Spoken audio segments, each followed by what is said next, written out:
Pencuri-pencuri itu menutupi semua kamera dengan stiker di rumah orang kaya itu. Lalu mereka menggunting palu untuk merusak dinding TV dengan cepat. Mereka menemukan sebuah brankas yang tersembunyi di dalamnya. Mereka pikir si orang kaya pasti menyembunyikan harta kekayaannya yang bernilai 200 juta dolar di sini. Namun, saat mereka membuka pintu besi brankas itu, mereka terkejut karena ternyata kosong. Karena tidak ada yang dicuri, seluruh tim langsung terpecah. Dua dari mereka bahkan sampai berkelahi dan secara tidak sengaja menembakkan senjata yang mengenai mobil sport merah di ruang tamu. Namun, kejadian ini justru membawa mereka pada penemuan tak terduga. Melihat lubang peluru emas di kap mobil, Mehmet pun mendapatkan ide brilian. Ia menggunakan sekop untuk menggaruk set di bagian lain mobil dan menemukan bahwa mobil itu juga terbuat dari emas. Jika seluruh bodi mobil dihitung berdasarkan berat, mobil itu bernilai 200 juta dolar. Tapi sekarang ada masalah besar. Mobil sport itu ada di lantai 100. Bagaimana mereka bisa membawanya pergi? Sebagai manajer properti gedung itu, Mehmet sangat mengenal seluruh gedung dengan baik. Dia langsung menyuruh rekannya untuk menyalakan kren di atap. Begitu kren turun ke lantai 100, mereka mengaitkannya di belakang mobil sport itu. Dengan kerja sama tim, mobil sport itu pun terangkat ke udara 100 meter di atas tanah. Kemudian, rekan mereka yang ada di atap melanjutkan menurunkan kren. Krivuopi som impenetre pair. Namun tidak sampai ke lantai pertama. Di lantai 1 ada sebuah apartemen kosong tempat rekan lainnya menunggu untuk menerima mobil yang turun. Namun, begitu dia mencoba meraih mobil tersebut, dia tergelincir dan seketika berat mobil menariknya ke udara.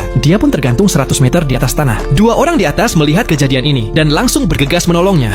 Namun tak disangka, petugas keamanan yang sebelumnya mereka jatuhkan sudah bangun dan melihat pintu yang hampir terbuka. Karena itu, kedua pencuri tadi terpaksa menggunakan cara paling berbahaya untuk mundur. Mereka naik ke tali kren dan perlahan-lahan turun sedikit demi sedikit. Dibandingkan dengan mereka, posisi rekannya yang di bawah lebih parah. Tanpa tali pengaman, dia hampir kehabisan tenaga dan siap jatuh. Untungnya, pada saat kritis, rekannya datang tepat waktu dan menyelamatkannya. Saat itu, Mehmet dan rekannya juga telah sampai di belakang mobil. Mereka ingin menyelamatkan nyawa mereka sekaligus menjaga mobil sport emas ini. Jadi keduanya masuk ke dalam mobil. Dengan keras, mereka mendorong mobil itu, mencoba mengayunkannya ke dalam ruangan. Usaha mereka pun berbuah hasil. Mobil itu semakin mendekati jendela. Rekan-rekannya pun memanfaatkan kesempatan ini dengan mengaitkan bumper mobil dengan kait kren. Dengan kerjasama semua pihak, akhirnya mobil sport itu mendarat dengan aman di lantai. Lalu, mereka mendorong mobil keluar dari ruangan. Karena ukurannya yang terlalu besar, elevator sama sekali tidak muat. Jadi, mereka hanya bisa mendorong mobil itu ke atap elevator dan membawanya turun. Namun, tepat saat mereka mengamankan mobil sport tersebut, elevator tiba-tiba mulai turun. Ternyata, orang kaya yang pulang ke rumah telah mengaktifkan elevator. Dengan begini, meskipun elevator mencapai lantai 1, mereka tidak akan punya waktu untuk memindahkan mobil sport tersebut. Begitu elevator kembali diaktifkan, mereka mengikuti mobil tersebut kembali ke lantai 100.